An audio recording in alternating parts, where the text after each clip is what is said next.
Hello everyone, welcome back to the channel. I am Kris. Yeah, it's okay. This is I'm only doing this video because I'm reading about Benjamin Harrison, the forgotten president, number 23. Surrounded by Grover Cleveland, 22 and 24. I feel like it doesn't feel like it's a smooth, I don't know. We're gonna run with it though. But I'm like I say, I'm reading about him, so because of that, I wanted to do a video on him. Before we get started, click on that thumbs up and subscribe to the channel. Those are completely free and they help me out more than you know. You can donate to the channel through the thanks button. Donate, request a video, and your name sponsors that video. Before we get started, no, I'm going to wait. I'll see if he covers it. I'm sure he will. It was about his father. So, blah, blah, blah, video.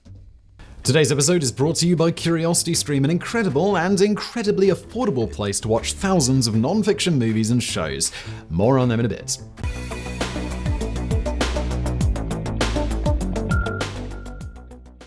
It sounds like a textbook case of dramatic irony, further proof that God may not play dice with the universe, but he does point and laugh at us, like Nelson Muntz. From the earliest age, Benjamin Harrison believed he was destined for great things. To be not just somebody, but the somebody all other somebodies envied. When he was elected president in 1888, it must have felt like this was coming true, that it had become the focal point of the universe.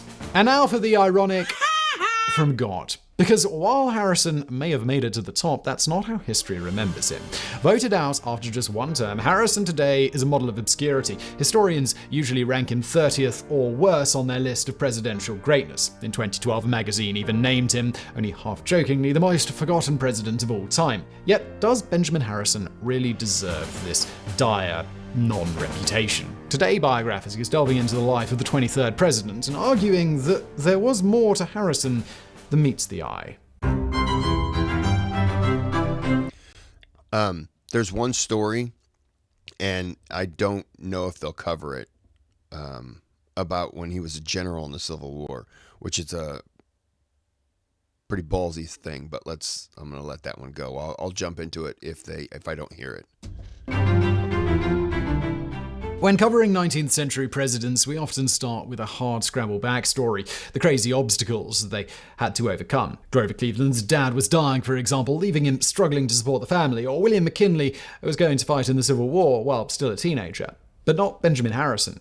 Oh no. Born on the 20th of August, 1833 in Ohio, the future 23rd president arrived in a world that was positively gilded with greatness. His father, John Scott Harrison, was a prosperous farmer who would later serve in the House of Representatives. His great-grandfather, Colonel Benjamin Harrison, had been one of the signatories to the Declaration of Independence. Yet it was his grandpa who represented the family's high point. William Henry Harrison was the 9th president of the United States, elected in 1840 when Benjamin was still a boy. They were close, too. Although he'd grown up doing all of the usual farm boy things, hunting, fishing, probably cow tipping, Benjamin was also fond of trotting over to Grandpa's estate and losing himself for hours in the older man's vast library. When William Henry won the White House, it felt like a natural progression, another step upwards for an emerging American dynasty. But as you probably remember from the Animaniacs President's song, that great step wound up being more like the briefest tiptoe. And that's because William Henry Harrison died after a mere 30 days in office. Even with his grandpa's abrupt death, though,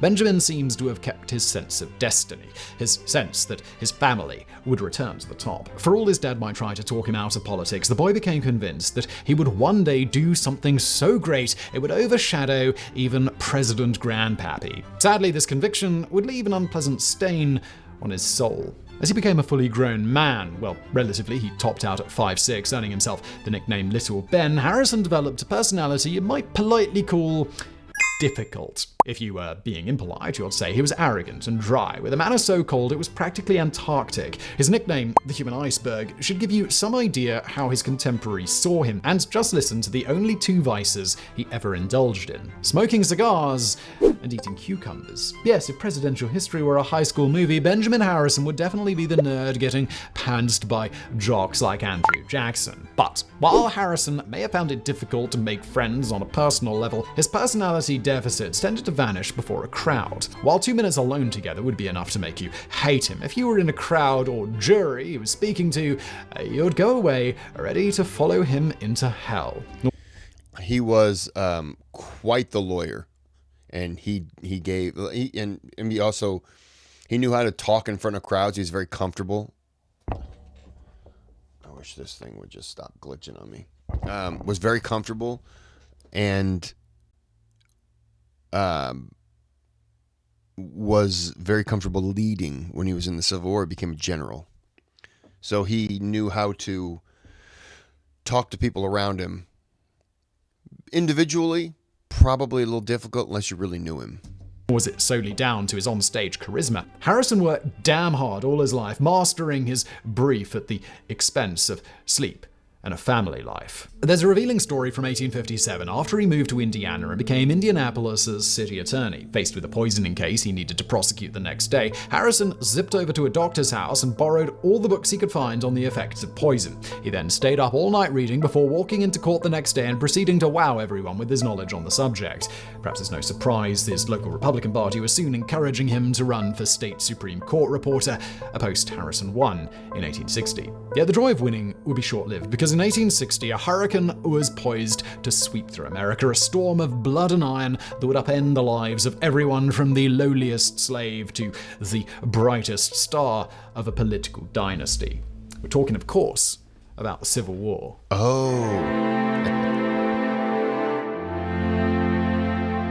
On the night of May the 13th, 1864, Colonel Benjamin Harrison sat in his tent composing what he thought might be his last ever letter. Just days earlier, his regiment had joined the Army of the Cumberland under the legendary General William T. Sherman. Now they were taking part in the Atlanta campaign, the fabled assault on the Confederacy's heart that would see Georgia's capital reduced to ashes. That very day, the Battle of Resaca had broken out. Tomorrow, Harrison would have to join the fighting.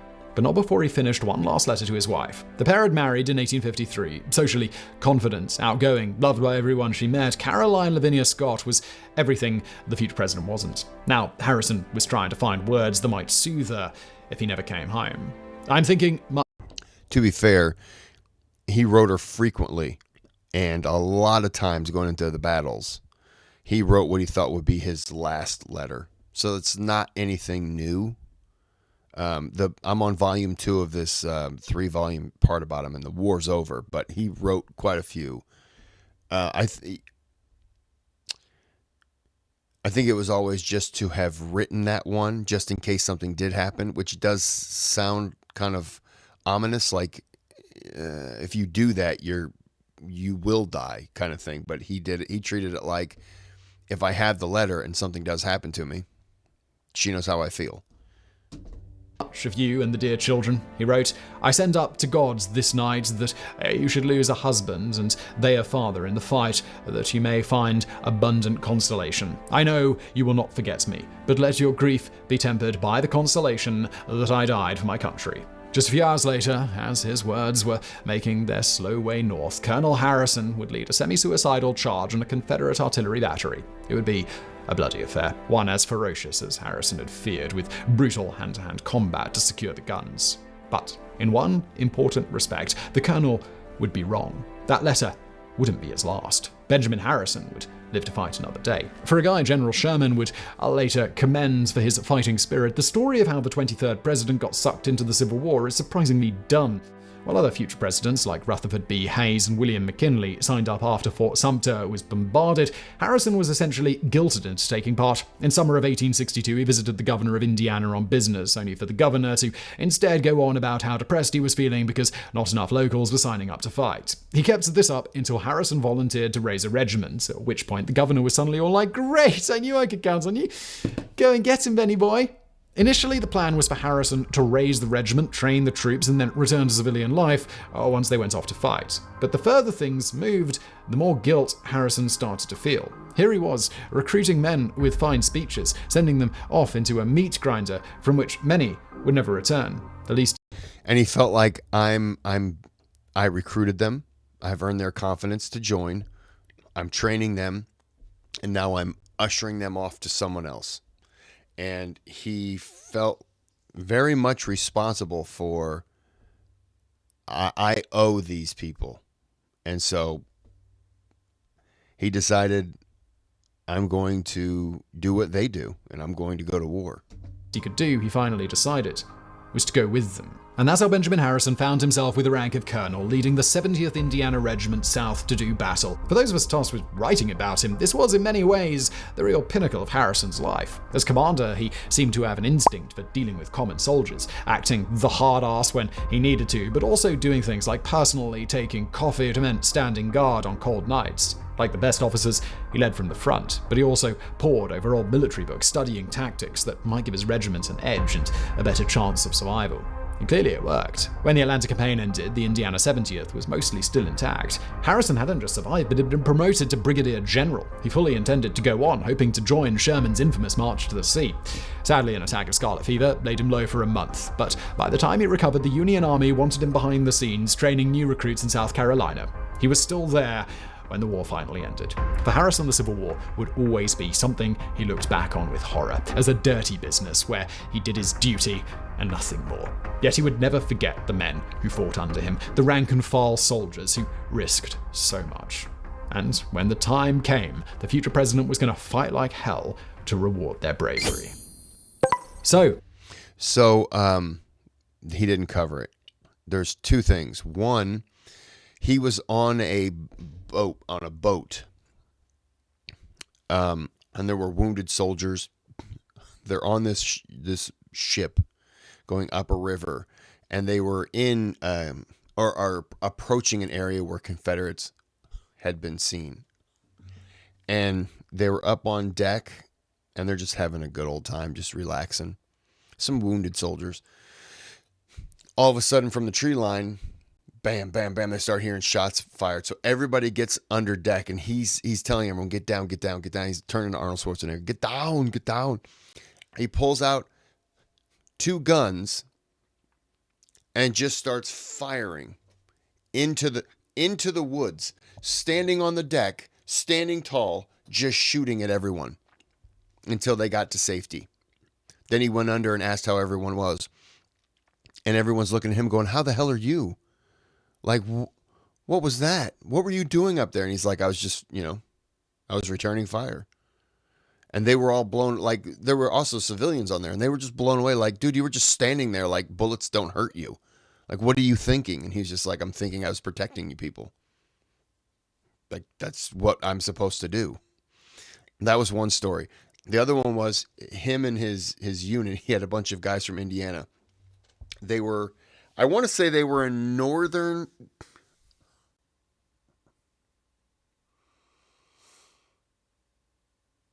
maybe southern Tennessee, Alabama area, northern Alabama, somewhere in that area. And they were marching, and they come across, I wish I could remember the name of the creek. It stood out. But they came across this creek, and they're kind of like listening and looking around, and they realize, well, we don't hear anything. Scouts didn't see anything, no Confederates. So people jump down in the river, and they just start drinking the water. Gulp, gulp, gulp, gulp, gulp. Drank until they were full, had their canteens. They start marching, and they're like, well, we're going to follow the river. They start marching. They get about 100 yards down the river, and there's hundreds of dead horses all in the river. And Harrison writes, he was writing to someone, I don't think it was his wife, but he said, about 100 yards downstream, we came across hundreds of dead animals in this river, horses and everything. I don't think any of us got sick from the horse stew that we drank that day. And I just thought, oh, that's disgusting.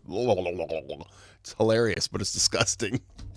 Look, here you are in the middle of an educational video on YouTube, and I'm going to make a fairly safe bet that you rather like learning. So more in-depth shows on FDR, William the Conqueror, and pretty much any at home you are. Then speaking of every documentaries will say $20.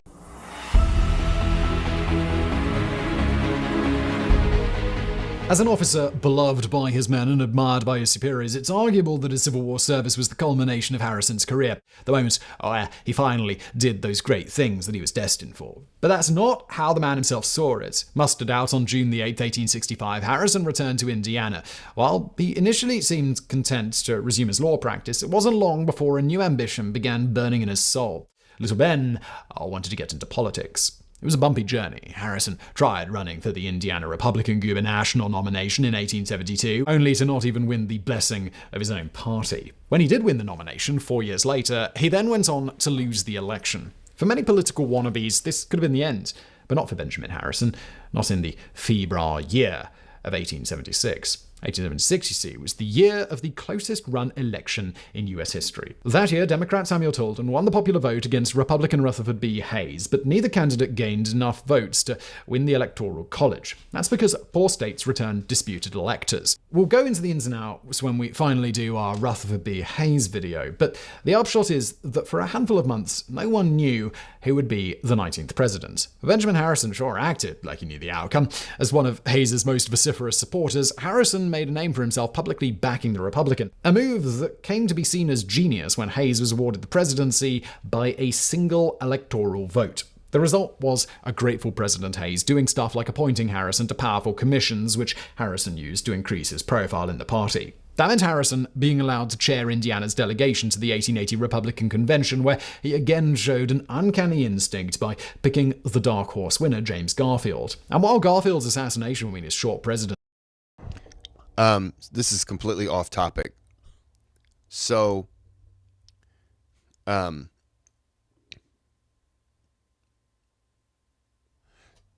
think I might have discussed this before. So, there was a Civil War general. I believe he got wounded, went back to Ohio. His name was John Sherman, Republican. Served in Ohio, loved, didn't have a name. He ran for president. I think his first attempt was running for this president, number 20. And he tapped a friend. I'm not going to say who, but let's say his name was James A. I'm not going to go any further. To give this introductory speech to nominate John Sherman in Chicago. This guy, James A. G., I'm not going to give away, was a lawyer in Ohio, also served in the Civil War. And so this guy gives a powerful speech. John Sherman never gets the threshold vote that he needs through like 39 votes. People are tired. They're disgusted. Somebody says around vote 40, hey, listen, there's a former general in the Civil War. His name's James A. G. Last name G. He served in Congress. He quit. Well, I mean, he didn't get reelected on purpose because he went back to being a lawyer because that's where the money was. He's trustworthy. We can all work with him. What if we nominate him? So they did. And at the 46th vote, James A. Garfield gets elected. John Sherman is not mad. In fact, he runs for president 2 more times. He's actually very upset when he finds out James Garfield gets assassinated. Spoiler alert. Because he feels like he put him in that position. And so John Sherman goes on to run 2 more times, and he's told, you're not a name. Your brother's a name, but you're not a name. So John Sherman decides he's going to be a name and ends up coming up with the Sherman Antitrust Bill that goes after monopolies and stuff like that. Gets the name that he always wanted, but never has any more interest to run for president. And he was told, you could run now. People know who you are. But he never had interest. And I think he fought hard enough to get out of the shadow of his brother, who we all know as William Tecumseh Sherman. So it's very interesting. This is completely unrelated to Benjamin Harrison, but James A. Garfield is just one of those side notes, stories in history that I just find fascinating. He was the ultimate Monday. For Harrison, everything would be lasagna. Now a power player in the GOP, Harrison was soon made senator from Indiana. Now, if you're confused as to why he didn't have to run for election, well, senators have only been directly elected since Woodrow Wilson's era. In the 1880s, they were appointed by the party controlling the state. That meant Harrison was able to sit as senator so long as the GOP controlled Indiana, and that gave him a chance to shape his future political platform.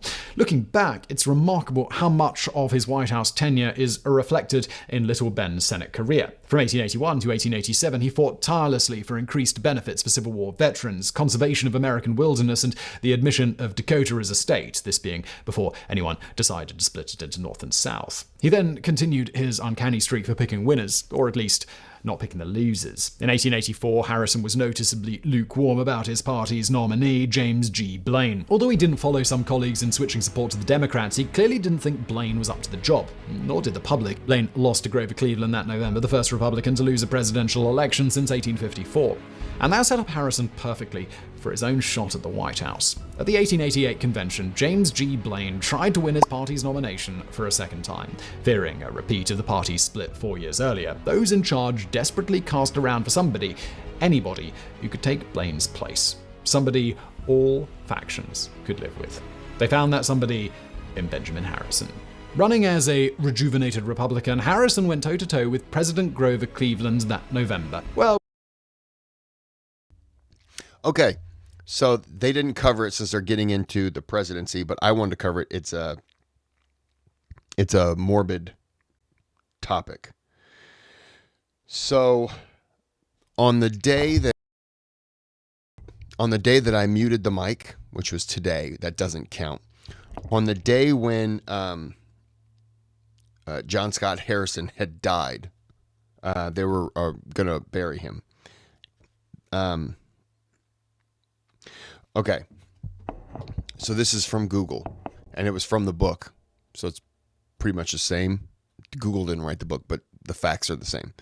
So on the day of John Scott Harrison's funeral, a nearby grave containing the body of Augustus Devin was found empty. He was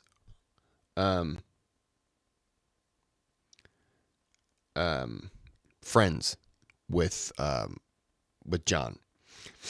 One of Harrison's sons and a friend of Devin's went to Ohio Medical College to search for Devin's body. So after the funeral, a bunch of the people saw this grave had been freshly dug, and he had died like 2 years before. So they're like, okay, it's grave robbers.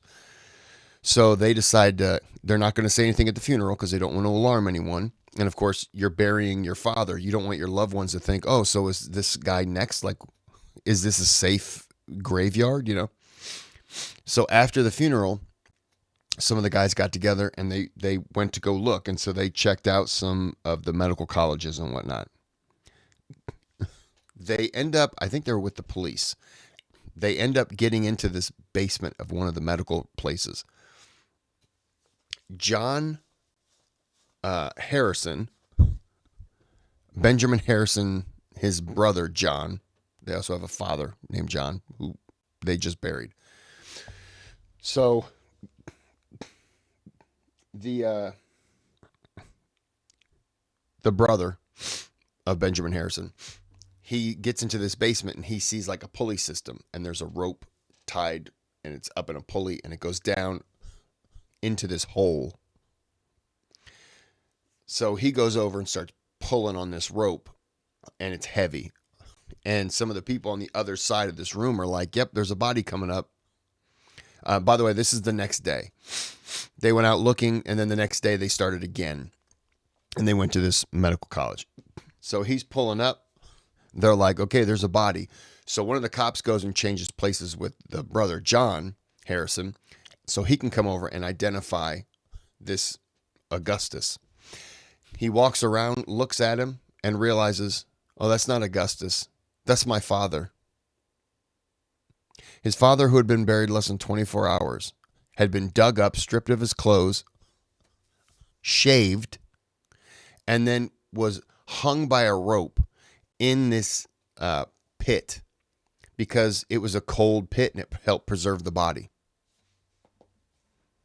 So imagine you're hunting for your dad's friend's body who's been gone for 2 years, and instead the next day you find out that overnight your father's grave had been robbed and brought here.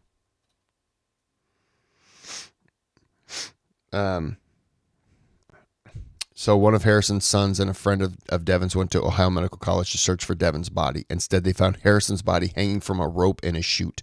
The body had been stripped of his clothing and beard. The body was found in a shaft that was used to lift cadavers to other floors of the building.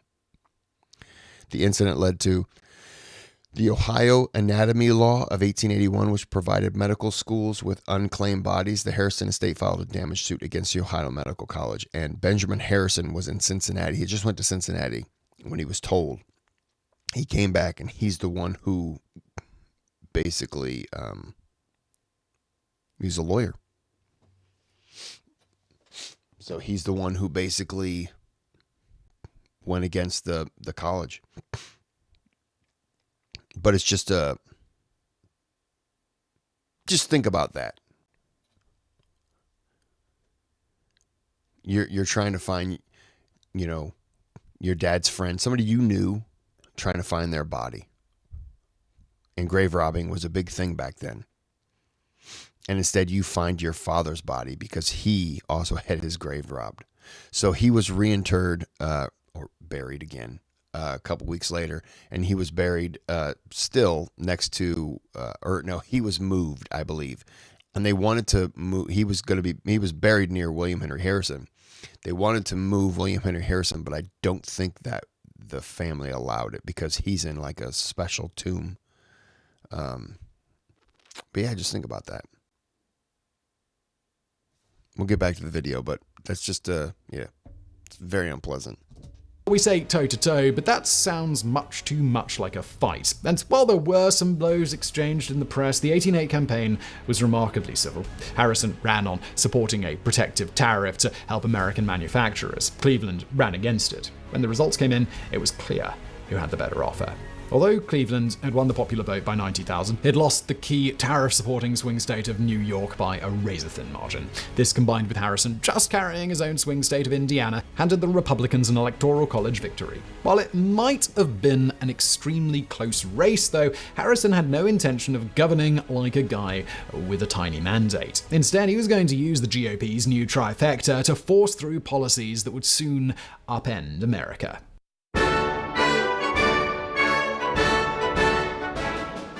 So, here we are. Benjamin Harrison has finally become the 23rd president, inaugurated 100 years after George Washington first took the job. But if you're now itching to hear what he did, we should make one thing clear. Presidents in Harrison's time didn't really do much of anything. Today, we see presidents out front shaping the country and muscling through an ambitious agenda. Hence all those dark Brandon memes reinventing Biden as a dude out to kick ass and chew bubblegum. This is thanks to guys like Teddy Roosevelt and Woodrow Wilson, guys who used the presidency to take America by the nuts and drag it in their preferred direction. But in the post-Civil War era, that just wasn't how things were done. Real power was vested in Congress. While you might get someone like Grover Cleveland vetoing bills he didn't like, most presidents just kind of went with the flow. So when we spend the next 2 chapters of today's video discussing Harrison's ups and downs, it's important to keep in mind that he's leading the way on very few of them. In fact, it'd be more accurate to think of his achievements as, at best, joint projects undertaken with the 51st Congress, and worst as stuff Congress simply sent him to sign. This is the case with the really big bills of Harrison's presidency, like the Sherman Antitrust Act. Sponsored by Senator John Sherman, the bill was recognition that America was less the land of the free markets and more a nation being force-fed metaphorical manure. I actually didn't think they were going to bring up John Sherman. But there's John Sherman. And there you go. I didn't think they'd bring him up. Price-rigging cartels. Passed in 1890, the act was the first to authorize trust building. A decade and a bit later, Teddy Roosevelt would famously build on it to smash up monopolies. But while this bill was important enough to remain on the books today, it's an example of something Harrison had little influence on. Besides, him basically going, "Cool idea, bro." Yet, that's not to say Benjamin Harrison never pushed forward a project close to his heart. On the issue of conservation, the president was light years ahead of his era. Back in 1881, while serving as senator, Harrison had visited Yellowstone, then newly minted as a national park. Always an admirer of the great outdoors, Harrison had, like most Americans, been enchanted by drawings of this wild and rugged land. Now, seeing it in person, he seems to have fallen all over again for the continent's wilderness. Back in the Senate and then in the White House, Harrison pressed hard for more land to be set aside at a federal level, for commercial activity to be banned in more areas of beauty. In 1890, he oversaw the creation of 3 new national parks: Yosemite, Sequoia, and now defunct General Grant Park that would later be replaced by Kings Canyon. He also tried to create a 4th around the Grand Canyon, only for a skeptical Congress to block him, presumably on the grounds that it was just some big hole in the ground. But while creating some of the USA's earliest national parks was a big step, Harrison's real achievement came with forests. Worried that commercial companies were tearing down all the nation's trees, Little Ben pushed Congress to sign the 1891 Forest Reserve Act. Under its broad powers, Harrison was able to protect 22 million acres of woodlands, an area larger than Scotland. Now, this is yet another law that Teddy Roosevelt would soon use to a much greater effect, protecting 10 times the amount of land that Harrison did. But the important point is that Benjamin Harrison was the pioneer. Without his love of nature, there would have been no law for Teddy to wield in the first place. Nor was it just landscapes the 23rd president had a soft spot for. During his term, Harrison would challenge Canada and Great Britain over fur seal hunting in the Bering Sea. This was done partially with economic interests in mind. Too many dead seals would wipe out some Alaskan communities. But it was also out of a concern for an endangered species. In short, conservation was perhaps the biggest area where we can look at Benjamin Harrison's presidency and say, yeah, he actually took the lead on that. But it wouldn't be the only area. See, the new president also had some extremely progressive views on perhaps the most explosive issue of the day, improving America's fast deteriorating race relations.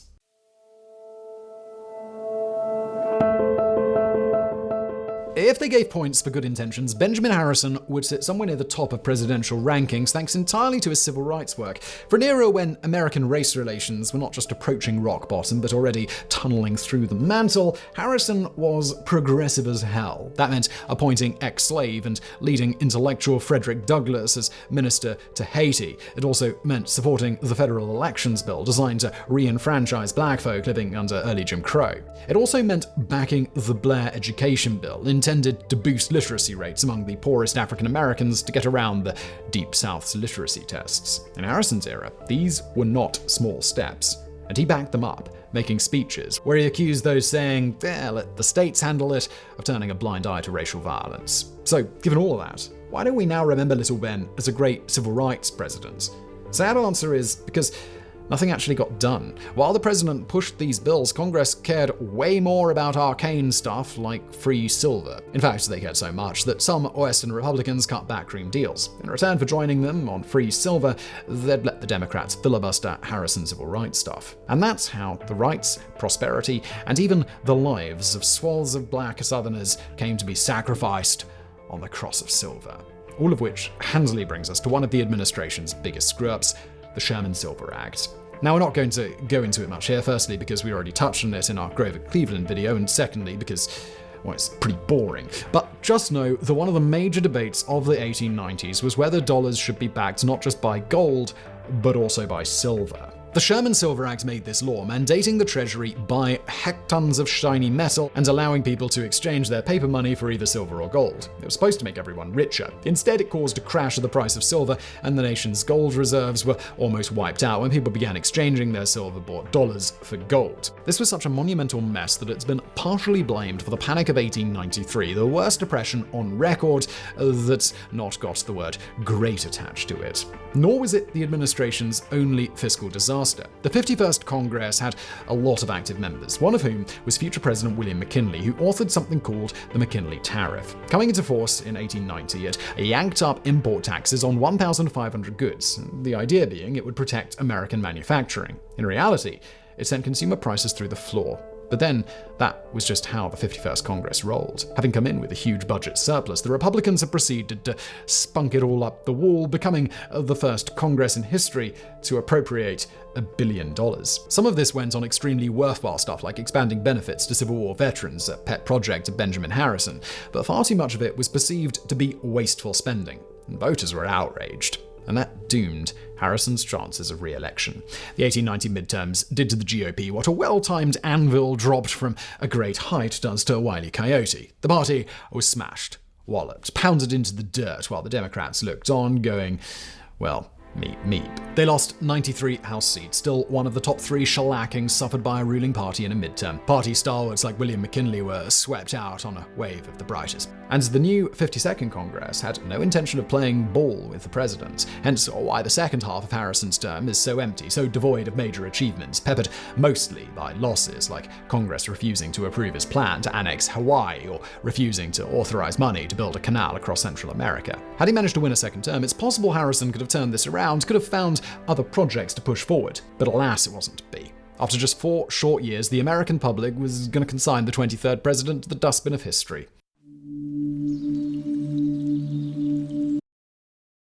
There's some debate that he could have potentially won because he was running against Grover Cleveland again. Cleveland was turning people's attention back towards him, but it was I don't know if they're going to get into it. If they do, they'll cover it better than I'll just throw out.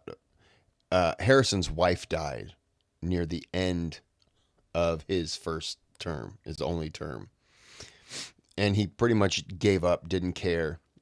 And out of respect, Grover Cleveland suspended his presidential campaign to also, out of respect for that, but to also mourn the loss of Harrison's wife. Harrison didn't care anymore. And, come on, there you go. Harrison didn't care anymore. And it's understandable. In the end, the 1892 election was almost a perfect rerun of 1888 with some crucial differences. Having been nominated as the only man capable of holding his party together, Harrison had now become the despised frontrunner that everyone wanted to ditch. The problem was, there was no clear alternative. James G. Blaine was still around, but that would just repeat the problems of 1884. William McKinley wanted to run, but he was still too young. So in the end, the GOP stuck with Harrison. And when the Democrats re-nominated Grover Cleveland, it became a rematch. Only this time, it would be tainted by tragedy. You may have heard the phrase October surprise, something that comes out in the last month of a presidential race, like, I don't know, the FBI investigating someone's email, and it shakes up the entire contest. Well, 1892 had its own October surprise, but rather than energize either side, it instead sucked all of the wind out of everyone's sails. On October the 25th, Harrison's wife died. With just 2 weeks left, the president was plunged into mourning. He barely made any speeches. He appeared in public only twice. When he got the news, Grover Cleveland likewise stopped campaigning out of respect. The result was an unnatural quiet as the country approached polling day, and a president who hardly cared whether he won or whether he lost. And that may have been for the best. When the results were announced, Cleveland had, like the last time, narrowly won the popular vote. Unlike last time, though, he also swept the swing states to gain an electoral college victory. Harrison's response to this defeat? He told friends it was like being freed from prison. The 23rd president left the White House in March 1893 for a short and obscure retirement. In many ways, he was lucky to get out when he did. The Panic of 1893 would collapse the nation's economy within months, leaving Cleveland battered by events and so damaging the Democrats that they wouldn't return to the White House until 1913. By then, though, Benjamin Harrison would be long dead. The 23rd president died on March the 13th, 1901, aged 67. He left behind a widow, his second wife, Mary Dimmock, a woman 25 years his junior. He left behind 2 millions of acres of preserved forest, plus the 6 states admitted under his administration, still the most admitted by a single president. Sadly, he also left behind a stench of failure. Today, Benjamin Harrison is broadly forgotten, his reputation not terrible enough to make him one of history's hate figures, but also not great enough to make him an unsung hero. In fact, you could probably argue his grandfather, William Henry Harrison, remains the better-known president simply by holding the record of shortest term served. For all he dreamed of achieving greatness, it seems that the younger Harrison never even came close. Or did he?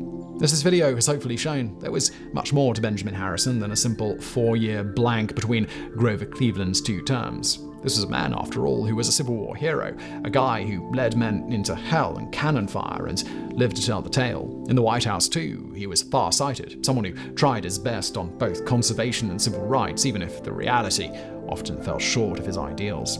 To be clear, we're not arguing that Harrison was secretly a great president. There were just too many misses for that, too many transformative bills that died in the Senate. But we are arguing that perhaps he's been overlooked, that perhaps he was more forward-thinking and interesting than he's ever given credit for. He may not have achieved truly great things, but to paraphrase Jack Nicholson in One Flew Over the Cuckoo's Nest, God damn it, at least he did that. Yeah, the books have been interesting.